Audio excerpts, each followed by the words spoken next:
So here we are, time period 9. We have finally made it to the end of the AP US History curriculum. Very, very exciting. As you can see, two things about this. First, the time period we're talking about is 1980 to the present. And the second thing, of course, is that this guided lecture is for all of time period 9, and that's because our final unit is all of time period 9. I don't break it down into the individual key concepts, simply because we don't really have enough time to cover each key concept on its own, and also because this time period is pretty de-emphasized on the exam. Most time periods are between 10 to 17% of the exam. Time period 9, similar to time period 1, is only 5% of the exam. So you'll see a couple questions that relate to 1980 to the present on the test. But it shouldn't be anything too major. It won't be anything too major. So let's get right into it. Our key concepts here. 9.1 is about the conservative movement. We've kind of delved into this when we looked at the roots of the conservative movement in the 1960s and especially 1970s, and now we're finally getting into the outcome of this and the impacts of this in the 1980s and on. So the conservative movement achieved several political and policy goals during the 1980s and continued to strongly influence public discourse in the following decades. So our questions here: what changes occurred in the economy as a result of Reagan's election in 1980? The conservative movement is going to enact a series of reforms and changes related to the economy, and they're going to have pretty far-reaching impacts. So we'll take a look at that. Over what issues did conservatives and liberals debate? This is a similar question to the one we dealt with in time period 8, and you're going to see a lot of overlap here. Those issues that have their roots back in the 60s and 70s are still being debated throughout this time period as well. 9.2 is about change. Moving into the 21st century, the nation experienced significant technological, economic, and demographic changes.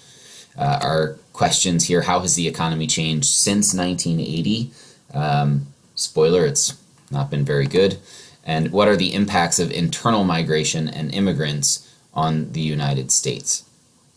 We'll see a little bit of continuity here from time period 8 with the Immigration Act of 1965 and how that changed immigration in the late 60s and the 1970s. We see that continuing up until the present day. And our third key concept is foreign policy. The Cold War has ended. It ends late 1980s, early 1990s. The Soviet Union dissolves in 1991. And so with the end of the Cold War, the United States' role in the world changes a little bit, which is forcing the nation to redefine its foreign policy and global role. There's two major changes in this time period to foreign relations. The first is the end of the Cold War, and the second is September 11th, 2001. So we'll take a look at both of those. So in terms of the Cold War, how did Ronald Reagan interact with the Soviet Union in the 1980s, and how did this help end the Cold War, if we want to call it that, and what led to the War on Terror, and what were its impacts domestically as well as internationally? So there's our September 11th and post-September 11th focus. So here they are, the three key concepts, broadly speaking: conservative movement and Reagan, changes to the United States. This is social mostly, but there's also some economic in here. And then foreign policy, Cold War, September 11th. So those are our three key concepts. Let's get right into it. So 9.1, Roman numeral 1, conservative beliefs regarding the need for traditional social values and a reduced role for the government advanced in U.S. politics after 1980. Reagan's election is often treated as a milestone, and it should be, because for a variety of reasons, Reagan's election marks a change in the United States. This is the conservative movement and ideology that dates back to Barry Goldwater in 1964, finally becoming a potent enough force to bring one of their politicians, a politician who believes in that ideology, to the Oval Office, to the White House. And this is going to have far-reaching effects because, of course, with Reagan's election, he's incredibly popular, by the way. With Reagan's election, there's this conservative agenda is going to have a lot of political power behind it. So conservatives enacted tax cuts. The rationale for these tax cuts, we won't really go into too much, just because it doesn't have that much potency in the APUS curriculum. But broadly speaking, we're talking about trickle-down economics, supply-side economics, and this is sometimes actually referred to as Reaganomics. The idea here is that you cut taxes across the board, but when you cut taxes for the wealthy or you cut taxes for corporation, that allows them then to trickle down those profits from lower taxes to other sectors of the economy and to other people. Tax cuts for the wealthy in order to stimulate economic growth fits into that. There's a lot of debate about whether or not supply-side economics or trickle-down economics actually works. It really depends on who you listen to and who you believe. But the key here, the significance for us in terms of historical terms, is that the conservative movement in the 1980s is believing in supply-side economics and implementing it. And so we see throughout the 1980s that rates are cut. Also important to note, however, that taxes are raised a number of times in the 1980s too. And so Reaganomics is not as black and white as sometimes it's presented. It's not just cut taxes, cut taxes, cut taxes. That's what's being said, that's the message, but actually taxes go up and down, they fluctuate in the 1980s. If we want to draw a comparison here, what's happening in the 1980s is actually similar in some ways to what's happening in the 1920s with Secretary of the Treasury Andrew Mellon, who's cutting taxes, really slashing tax rates. So that's a good parallel for you to draw if you ever get a question about this, about the 1980s and the economy. Another goal that conservatives have at the time, and still today, is deregulation. So this is the cutting of regulations. Regulations are policies that are enacted by the government to regulate industries. Conservatives often believe that regulations get in the way of free enterprise. They get in the way of the free market, of capitalism. And so conservatives are attempting to deregulate a number of industries throughout the 1980s and indeed all the way up until today. So Reagan promised in his campaign, for example, to decrease environmental regulations, which he is doing. The airline industry is another big one that is deregulated throughout the 1980s. If you go back to the 1970s and you look, there's only a couple U.S. airlines that are operating. Deregulation throughout the 1980s allows smaller, low-cost budget airlines, think like Southwest, for example, to actually enter the marketplace and to compete with the big, American Airlines and United Airlines and Pan Am at the time. So that's another example of deregulation that's happening in the 1980s.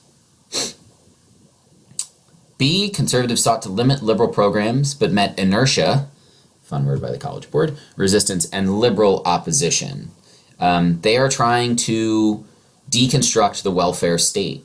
The modern conservative ideology is against the welfare state for a number of reasons, but they see it as incompatible with capitalism to an extent, and they see it as not encouraging growth, not encouraging work. And so dismantling the welfare state is a big part of the conservative ideology, but they run into problems because many of these welfare programs, think Social Security, think Medicare, are very popular with voters. And so actually drawing down these programs has proved difficult, to say the least, for conservatives. But it's important for you to know, as far as the College Board is concerned, that they're trying to limit the welfare state.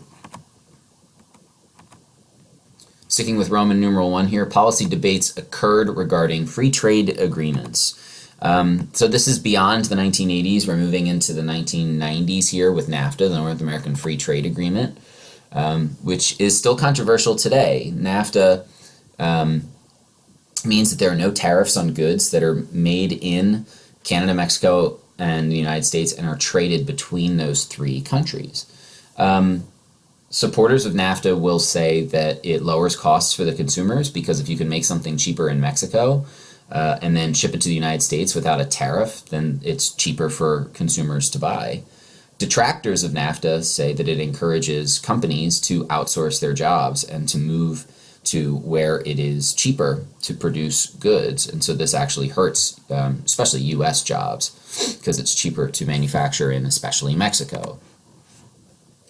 Free trade agreements, the Seattle World Trade Organization protests is a really interesting event. Again, we won't talk about it too much, but it happens in 1999. in Seattle. The World Trade Organization was having a meeting there. And the World Trade Organization is seen by its opponents as basically modern-day economic imperialism. This group of very wealthy nations, the World Trade Organization, kind of dictating the rules of trade around the world. And so there were a number of protests in Seattle that happened in 1999, and they turned pretty violent. There were a lot of riots and breaking windows, and here we see, a police officer pepper spraying protesters. And so free trade agreements, I point these two out just because they're controversial. Free trade sounds like a nice thing. Who wouldn't be in favor of free trade? But they have opponents and supporters on both sides. So policy debates are occurring related to the scope of the government social safety net. We already talked about this. In the 1980s, conservatives were trying to dismantle welfare, but they're running into opposition. Under Bill Clinton, there's actually welfare reform in 1996 because some people are arguing that the public is becoming too dependent on government existence. So this welfare reform in 1996 is what ushers in what are known as block grants. States are given block grants by the federal government. Think of it as like a big chunk of money, and then the states have that chunk of money to dole out welfare as they see fit. This institutes time limits on welfare assistance. It institutes monetary limits on welfare assistance. And another thing that's happening with welfare reform is increased eligibility requirements. So it's harder to get welfare. Also, policy debates are occurring regarding calls to reform the U.S. financial system. It's a big part of conservative ideology, modern conservative ideology, to dismantle the New Deal state, to dismantle what the New Deal has created. Modern conservatives see the New Deal as something that is bad, essentially. That if you go back to the 1920s and prior, it was a different America, and that the New Deal changed that in a bad way. And so we see financial reform like repealing parts of the Glass-Steagall Act in the 1990s, the very end of the Bill Clinton administration. Yeah, if you want to get into the effects of that, take an economics class. It's beyond the purview of our course. So moving on to key concept 9.2 here, Roman numeral 1. New developments in science and technology enhanced the economy and transformed society while manufacturing decreased. I feel like this is pretty familiar stuff to you, I think, because this is the world that you are living in today, where science and technology are changing at an incredibly rapid pace and at the same time are affecting our society at an incredibly rapid pace. So A, why did American participation in worldwide economic opportunities increase? So this is globalization. Economic productivity increased, digital communications increased, computers, email, phones, connecting the world instantly. It's like the evolution of the cell phone. This is up until maybe 2006 or something like that. But yeah, you guys know this. I mean, this is fundamentally changing the world and how we as Americans fit into the world and associate with the world. And so, what's the impact of this? Increased access to information. This is both a good and a bad thing. Of course, many newspapers are shutting down and being replaced. New social behaviors, social networks, all of that fits into B. And then C, the increase of service sector employment, decrease in manufacturing, and union membership are declining. So service sector employment, think about fast food restaurants in general, think about stores. This is the service sector, Walmart, Target. And then, so that's increasing. We see more and more of that, while at the same time we're seeing a decreasing manufacturing sector. Think, factories and steel mills, coal mines. It shouldn't surprise us then that union membership is also declining, because union membership was strongest in the manufacturing sector, auto unions. Sorry, my brain stopped working for a second. So what we're seeing is, and this fits in a little bit later to the next Roman numeral in the key concept, but we're seeing some movement here internal immigration due to these changes. You're seeing the Rust Belt, the northern areas that were very strong manufacturing bases historically in the United States, places like Buffalo, Cleveland, Detroit, are losing their population, they're losing their industry. I mean, Trenton fits into this as well. Trenton used to be a thriving city in the first half of the 20th century, but its industry left. And so we begin to refer to this as the Rust Belt. So D, economy in the post-1980, wages stagnated. And can you see that? It might be a little cut off. So there's increase in economic inequality that's happening throughout this time period. I think I have a little chart here. Yeah, so we can see what's going on here. So, this is like roughly, this is where we're starting our time period. And you can see the previous time period really good in terms of both economic growth and income growth for Americans. Productivity in the United States is going up at almost, it goes up 100%, over 100% in the previous time period.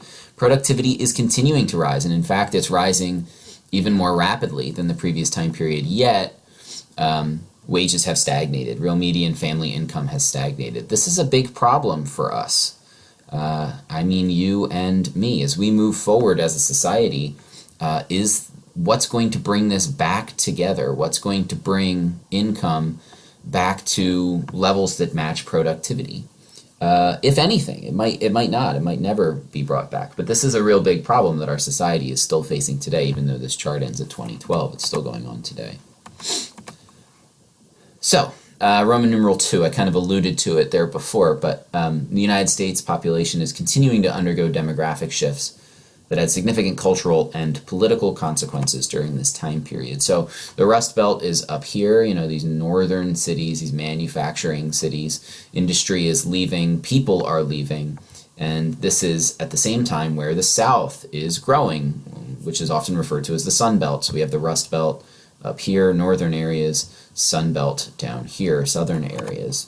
And so because of that, these areas are increasing their influence politically, economically, and culturally during this time period.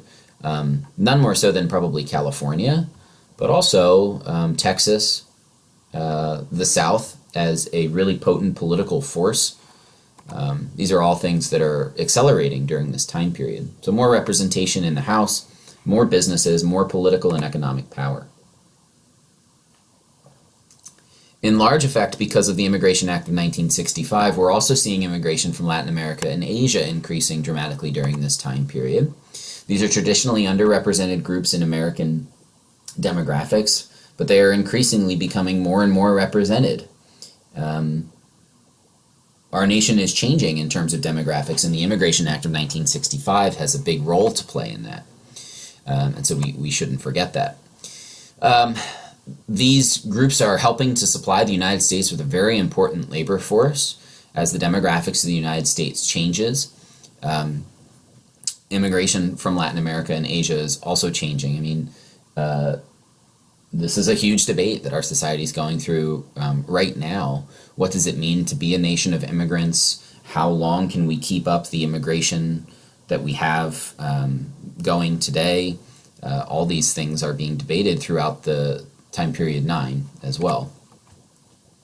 And so here we go. Political debates continued over immigration policy, diversity, gender roles, and family structures. So important, it's got 2 colons. I don't know why I did that. So Immigration Reform and Control Act of 1986, penalties for employers that hire illegal immigrants. So we see here 1965 Immigration Act kind of opens the doors a little bit for immigrants from especially Latin America and Asia. But it also relaxes a lot of policies around immigration, and so we see increasing illegal immigration too. 1986, there's an attempt to stem that tide of penalties for employers that hire illegal immigrants. Relating to diversity, gender roles, don't ask, don't tell is an example of how our society is debating controversial issues. Don't ask, don't tell banned openly gay individuals from serving in the military. But at the same time, the policy was the United States military will not ask you what your sexual orientation is, and you will not tell them what your sexual orientation was. And so this is the openly gay part. You could be gay and serve in the military, but you could not be openly gay and serve in the military. This lasted all the way up until the Obama administration when it was overturned. Relatively early in his administration, I believe, as well, because he looks kind of young there. I think it was his first term that this was overturned. And so these cultural debates that we were talking about in time period 9 are still very much going on. All right, key concept 9.3, our last one, and Roman numeral 1. I think a lot of this is going to sound familiar to you. But we'll see. So the Reagan administration promoted an interventionist foreign policy that continued in later administrations, even after the end of the Cold War. This is hearkening back to the early Cold War. This is hearkening back to certainly like pre-Vietnam. The Cold War really thawed through the Nixon administration, kind of ramped up a little bit during the Carter administration, but by and large, we had started trading again with China. We had opened ourselves up to China. Both countries, the Soviet Union and the United States, had seemingly lost their taste for the Cold War. Ronald Reagan is going to change that. He's going to really harken back to the Truman era, and he's going to be very assertive and very anti-Soviet Union. He's going to be an ardent anti-communist, especially in his rhetoric. And so how did Reagan assert U.S. opposition to communism? I mentioned his rhetoric. This is the primary way. He is very straightforward in terms of how he portrays the Soviet Union. He refers to them as the evil empire. There's no nuance in that. The Soviet Union is evil, period. Late 60s or throughout the 1970s, we had been working some nuance in. Think about Nixon visiting the Soviet Union and dining with Brezhnev, the Soviet premier. There's nuance there. Reagan is going to backtrack on that and say, nope, the Soviet Union is evil. That's it. We are good, the United States, Soviet Union is bad. And he also makes a very famous speech, the Brandenburg Gate, where he calls on Gorbachev to tear down the wall. And of course, the Berlin Wall is the symbolic separation of the East and the West. It is the symbolic Cold War. He makes this speech just before the Berlin Wall is opened. Now, his speech didn't really have anything to do with that, but in historical memory, because of the timing of when he makes the speech and the fact that the Berlin Wall comes down only a few years later, a lot of people will say that Reagan's rhetoric helped to it helped facilitate the fall of the Soviet Union. The Soviet Union is looking at the United States, and it looks like throughout the 70s both countries are tired of the Cold War, and yet we get to the 80s and the United States looks like they are ready to go another 50 years. And the Soviet Union just says, we can't keep this up. But we shouldn't forget that the Soviet Union, it has a lot of internal problems, which I'll talk about in a moment. Also, limited military interventions, overthrows the government in Grenada. These are examples of, again, this interventionist, assertive U.S. foreign policy. Also building up nuclear and conventional weapons, intercontinental ballistic missiles, the Strategic Defense Initiative, which is something that never gets off the ground, but a lot of money is spent on it. It's basically lasers in space. We had this idea in the early 1980s to put satellites with lasers that could shoot down incoming missiles up in space. And it was nicknamed by its detractors Star Wars because the Star Wars franchise was really big in the early 1980s. Never gets off the ground. But again, it feeds into this notion the Soviet Union is getting tired of the Cold War. The Soviet Union is really stagnating economically, and here they are looking at the United States. And you take all these things together, and it really doesn't look like the United States is getting tired of the Cold War. And so what contributed to the end of the Cold War? This increase in U.S. military spending, Reagan's diplomatic initiatives, and his approach to the Soviet Union. But also there's some really big political and economic issues in Eastern Europe and the Soviet Union. And they have been festering for a while. And by the time you get to the 1980s, especially the mid-1980s, there needs to be massive reform in order for the Soviet Union to keep going. And that reform ends up just crippling the Soviet Union, and so it breaks apart, beginning in 1989 and culminating in 1991. The impact shouldn't be hard for you to see. The United States foreign policy for 45 years had been, its center had been the Cold War. The way that we looked at the world had been shaped by the Cold War. And so what now? is kind of the question throughout the 1990s. New diplomatic relationships, the expansion of NATO. There really aren't two worlds anymore. There isn't this bipolar world. That's not to say that the United States doesn't have enemies and the United States doesn't have problems and concerns. It very much does. I mean, we have a lot of problems with Russia today. But this bipolar world that existed for 45 years and the containment doctrine and all that sort of stuff has pretty much evaporated. And so we turn our attention as a country to globalization, to smaller scale peacekeeping interventions. We fight Iraq in 1991 when they invade the small oil-rich nation of Kuwait. This is Operation Desert Storm, which is a very successful war for us. We succeed in driving Iraq from Kuwait, although we do not invade Iraq. That'll be 12 years later in 2003. There's also a civil war that's going on in what used to be the Yugoslavia and is in the process of breaking up throughout the 1990s. The United States intervenes there as a peacekeeping force, but we really don't do too much. And so we see some of those smaller scale interventions. But big overarching, the United States is debating what's the role that we should have in the world. You can connect to pre- and post-World War II here because the United States had justified its massive military expansion after World War II on the basis of containing the spread of communism. Well, okay, the communist world has just collapsed. Why are we going to keep troops in 100 other countries? Why are we going to have this massive global fleet of warships? I mean, why do we need these things? These are the debates that are happening in the 1990s. Those debates are pretty much going to be ended on September 11th, 2001, because the United States once again finds its purpose. And that is going to be to fight terrorism around the world, radical Islamic terrorism that is coming from the Middle East. But more broadly, the United States is going to attempt to eradicate terrorism around the world. And this is still the United States foreign policy perspective today. So we'll talk a little bit about this in class, although we'll do it after the AP exam. But on September 11th, 2001, a radical terrorist organization known as Al-Qaeda led the attacks on the World Trade Centers in New York, as well as the Pentagon, and a third target, which we don't know. It's probably the Capitol building or the White House, but a plane does crash in Pennsylvania that is brought down by the passengers. And so this coordinated attack, this large-scale coordinated attack, which is the deadliest attack on American soil since Pearl Harbor, and the deadliest attack on the continental United States since the War of 1812, if you're talking about a foreign power, not counting the Civil War, it shakes America to its core. And it's going to lead us to two conflicts. The first conflict, which is directly related to September 11th, is Afghanistan.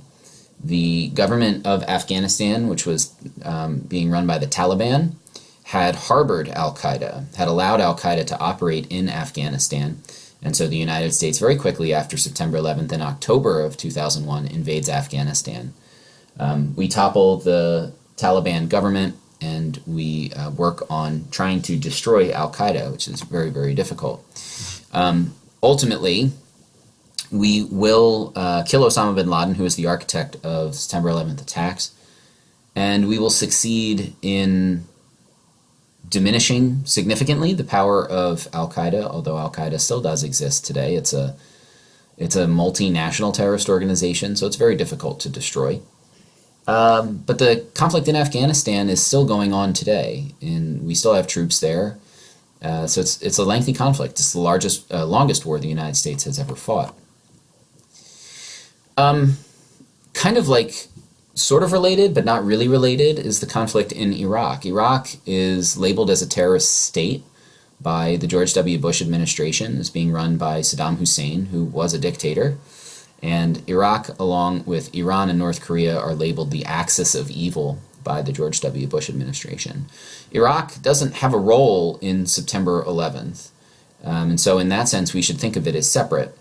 But Iraq is, it is argued by the George W. Bush administration, is a terrorist state that is a threat to the United States. And so it is using this rationale that the United States invades Iraq in early 2003. The United States leads a coalition against Saddam Hussein. The argument is made that he has weapons of mass destruction and connections to terrorism. Both of these are dubious at best. We never find any weapons of mass destruction, and his connections to terrorism are certainly there, but they don't really connect to September 11th, 2001. And like I said, we'll talk a lot about that stuff after the AP exam. So what are the impacts here of the war on terrorism?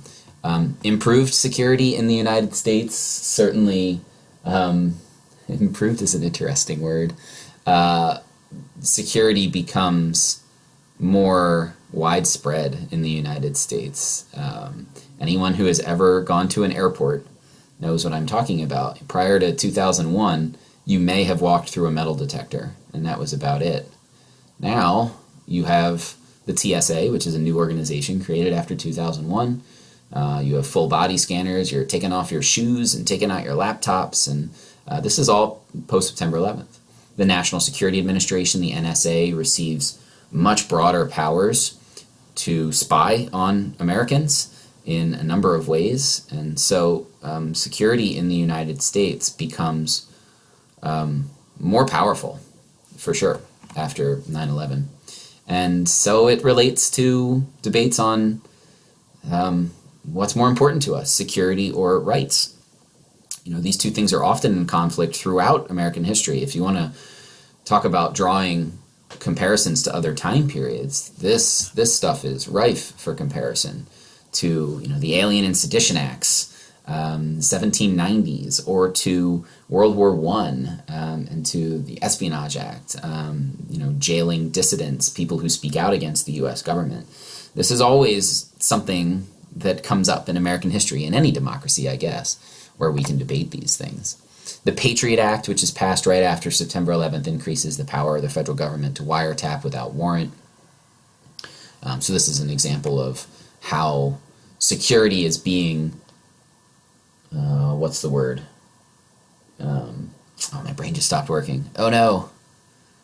Security is being given precedence, priority over civil liberties and rights. Of lesser import are debates over fossil fuels and environmental impacts. This is definitely happening concurrently as the war on terror, and Al Gore, the former vice president of the United States, made a really famous documentary about the impact of climate change and how we need to be really aware of it. He made that documentary in the early 2000s, George W. Bush administration, I believe. And so, we're still debating that today. And then the United States continued as the world's leading superpower despite economic and foreign policy challenges. We're still there today. Our military is incredibly strong, and so we are the unquestioned most powerful country in the world. But that being said, our standing as the most powerful country in the world is being challenged. It's being challenged by countries like China with their manufacturing power. It's being challenged by countries like Russia with its clandestine operations and attempts to undermine the United States. And so there's a lot that's changing. We're living through a very interesting time in American history. And I have no doubt that when we look back on this time period in 30 or 40 years, September 11th is going to be a big turning point in the United States' history and how we've responded to it. All these things that are happening right now in our lives are going to shape what the United States' role in the world is. Well, that's it. Time period 9. Kept it relatively short considering we plowed through 3 key concepts there. Hope you learned something. We'll talk about it in class. See you later.